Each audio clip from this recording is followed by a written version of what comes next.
इस वक्त हम लोग नेशनल हाईवे 327E पर मौजूद है, जहां पर शनिवार की देर रात को साबुडांगी चौक पर दो युवकों की डंपर से कुचलकर मौत हो गई थी।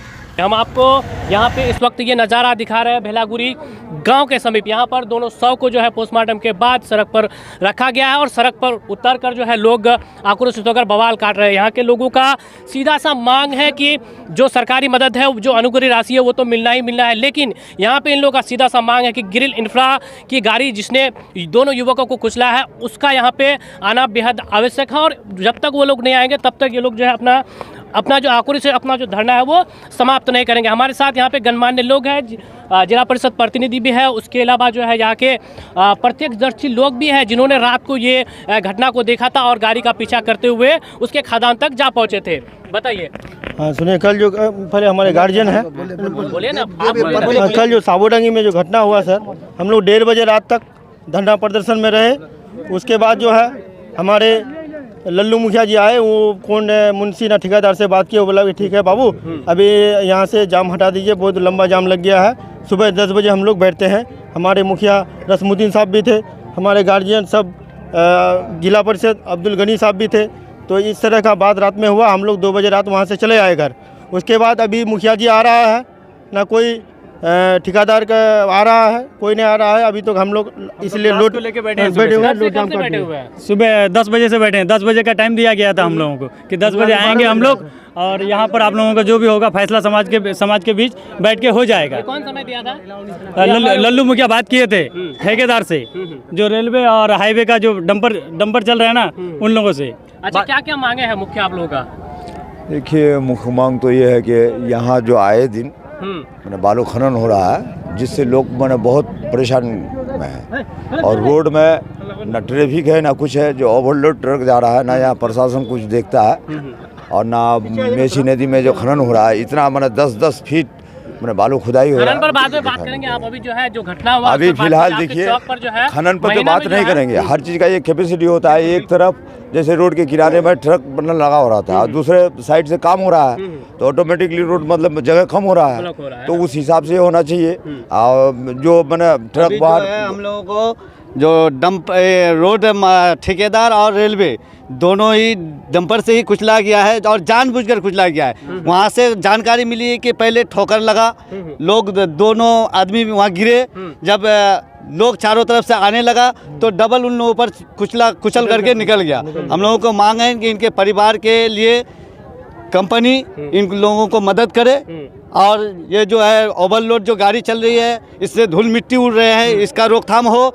एक ट्रैक्टर में हम लोग अगर बालू लेके आए तो उसके लिए नियम है प्लास्टिक ढक करके बांध करके लेके आना, लेकिन ये लोग ओवरलोड 2-2 फीट ऊंचा करके लेके आते हैं, इसका कोई नियम नहीं है। और रोड पर कभी पानी का छिड़काव नहीं हो रहा है। इसमें कम से कम दिन में 3-4 बार पानी का छिड़काव हो, जिससे आम पब्लिक को इस राहत मिले। अच्छा, आप क्या कुछ इस घटना को लेकर के कहना चाहेंगे? इस घटना को लेकर के हम लोग जब काम शुरू हुई इस रोड पे, तो तमाम लोगों के साथ हम लोगों ने कहा कि भाई रोड में डेली जो है पानी दिया जाए। आम लोगों को आवाजाही करने में बहुत दिक्कत हो रही है, लेकिन आए दिन मौत होना ये हम लोगों के लिए बहुत बड़ी आश्चर्य की बात है। GR इंफ्रास्ट्रक्चर बहुत बड़ी कंपनी है, 1700-1800 करोड़ की ये बजट की ये राशि का ये रोड का काम शुरू करना, और इस वक्त जो 2 युवक अभी जिसका दोनों का डेड बॉडी यहाँ रोड पे है, कोई भी स्थानीय जनप्रतिनिधि गनी भाई के अलावा रसमुद्दीन साहब अभी मौजूद हैं, इन लोगों के अलावा तमाम लोगों को यहाँ रहना चाहिए था, लेकिन आज वो नहीं है। इसलिए नहीं है कि ये तमाम ज़मीन को लेकर के लीज पे लेना, इस रोड पे मिट्टीकरण करना, इस रोड पे बालू करना, ये रसूखदार लोगों का काम है, लेकिन आज इन गरीबों का आवाज़ बनने के लिए तैयार नहीं है।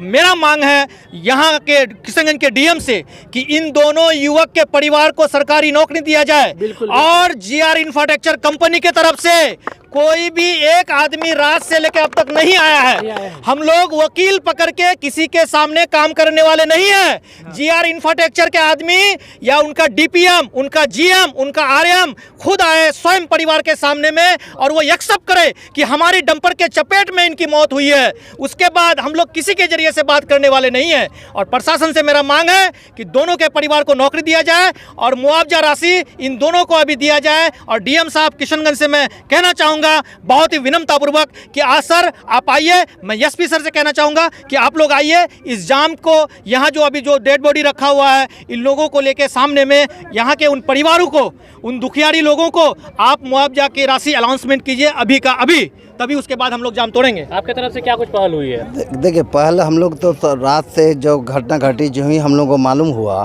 तो हम लोग उस घटनास्थल में पहुँचे। पहुँचने के बाद देखे कि ऐसी ऐसी बात है।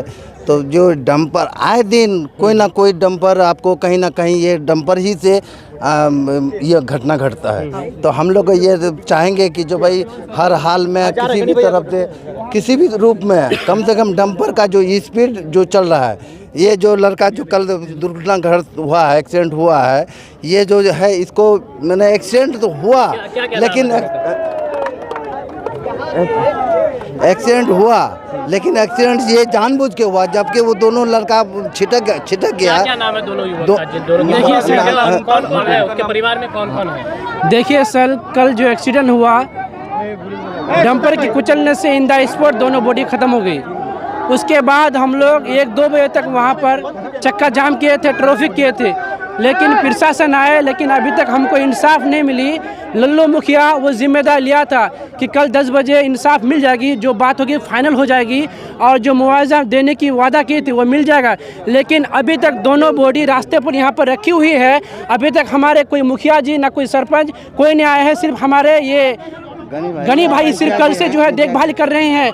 और हमारे प्रशासन से यही कहना है, डीएम से और हमारे एसपी से यही कहना है कि हमको इंसाफ मिले। और जो यहाँ पर डंपर चलते हैं वो बहुत स्पीड से चलते हैं और जहाँ पर चौक होते हैं वहाँ पर कम से कम आहिस्ता डंपर को लेना चाहिए। जिस तरीके से कल गाड़ी को स्पीड से चलाया गया था उसके कारण जो है वहाँ पर एक्सीडेंट हुआ है। जिन दो युवकों की मौत हुई है, क्या क्या नाम है, उसके घर में कौन कौन है, परिवार में कमाने जाने वाले कौन कौन थे?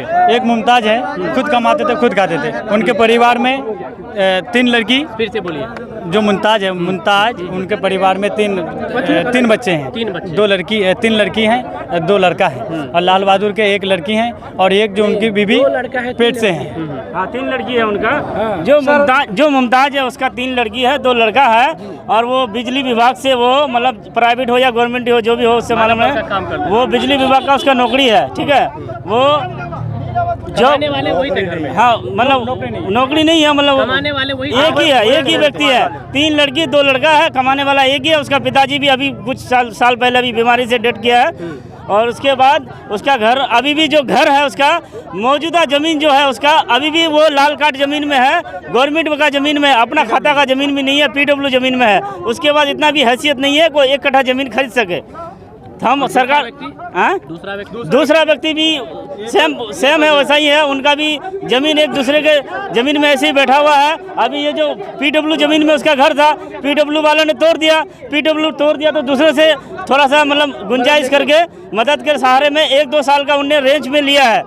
रेंज के तो क्या मतलब ऐसे ही बैठने दिया है गरीब सोच के। तो हम उनसे अनुरोध करते हैं, ये यहाँ का डीएम से अनुरोध मांग करते हैं, इनको ज़्यादा से ज़्यादा राशि दिया जाए। और जो परिवहन वाहन का जो जितना भी नियम के एक्ट में उसका जो पैसा जो भी होता है उसको दिया जाए। और उनसे अपील ये करते हैं कि यहाँ से गलगलिया से लेकर अररिया जोगी तक हम उसको मांग करते हैं कि दिन में 3 बार कम से कम पानी छिड़काव हो। देख रहे हैं आप कितना अभी प्रदूषण हो रहा है। देखिए, अभी गाड़ी नहीं चल रहा है फिर भी इतना ज़्यादा प्रदूषण हो रहा है। अगर गाड़ी चलेगा तो कितना प्रदूषण होगा, आप जैसे आप खुद लाइव देख रहे हैं। तो मेरा कहने का मतलब ये है। अच्छा, आप बताइए क्या कुछ प्रभावित हो रही है सर? और एक समस्या है कि यहाँ का जो प्रशासन है सर, यहाँ पे बिल्कुल खुलेआम मनमानी चलती है। जैसे आम आदमी जैसे थोड़ा सा स्पीड चले तो उन पर मतलब चालान किया जाता है। तो इन पर गाड़ी वालों को भी चालान होना चाहिए। ये खुलेआम सर मतलब ओवरटेक करके गाड़ी चलाते हैं और ड्राइविंग का कोई समय लिमिट नहीं है। मतलब ड्राइविंग उल्टा सीधा कुछ भी करके चलाते हैं। सर एक लिमिट होना चाहिए। आम आदमी जब बिना हेलमेट का नहीं चल सकता है तो सर एक साइकिल वाला भी हेलमेट पहन ले। इसका मुताबिक मतलब इतनी धूल मिट्टियाँ उड़ रही हैं कि आंख बिल्कुल बंद करके चलाना पड़े या फिर रोड पे हाईवे पे चलना छोड़ दें। इसमें सर सरासर लापरवाही ये प्रशासन का है। इससे पहले कई बार ऐसी घटनाएं हुई है, मतलब हाईवे जाम करने पर आश्वासन दिया गया है लेकिन मुआवजा अब तक किसी को नहीं मिला है। बस ऐसा होता है यहाँ हमारे साथ और आज तक हमें उम्मीद है कि ऐसा ही होगा, हमें इंसाफ नहीं मिलेगा। बस हमें तो फिलहाल इस घटना का जो भी अपडेट होगा हम आपको लगातार खबर सीमांचल के जरिए दिखाते रहेंगे। सुनाते रहेंगे। और आप जो ये प्रकरण सारा कुछ जो देखें, ये फिलहाल जो है भेलागुरी गांव के समीप से देखें, जहां पर 2 युवकों की देर रात को घटना में मौत हो गई थी। और ख़ास बात यह है कि इन लोगों का सीधी सी मांग है भाई कि जो मुआवजा राशि है वो तो मिलना ही मिलना है, लेकिन जो जीआर इंफ्रास्ट्रक्चर जिस तरह से वो लापरवाही के साथ इस एरिया में काम कर रहे हैं, घनी आबादी है, ना पानी का छिड़काव हो रहा है, ना उसकी गाड़ी का जो स्पीड है वो कम हो रहा है। इन चीज़ों को लेकर के यहाँ के लोग बेहद आक्रोशित है, जिसको लेकर के डीएम सर से संज्ञान में लेने की इन लोगों ने अपील की है। तो क्या कुछ अब पहल हो पाती है, हम लोग लगातार आपको यहाँ से रुक कर देख कर बताते रहेंगे।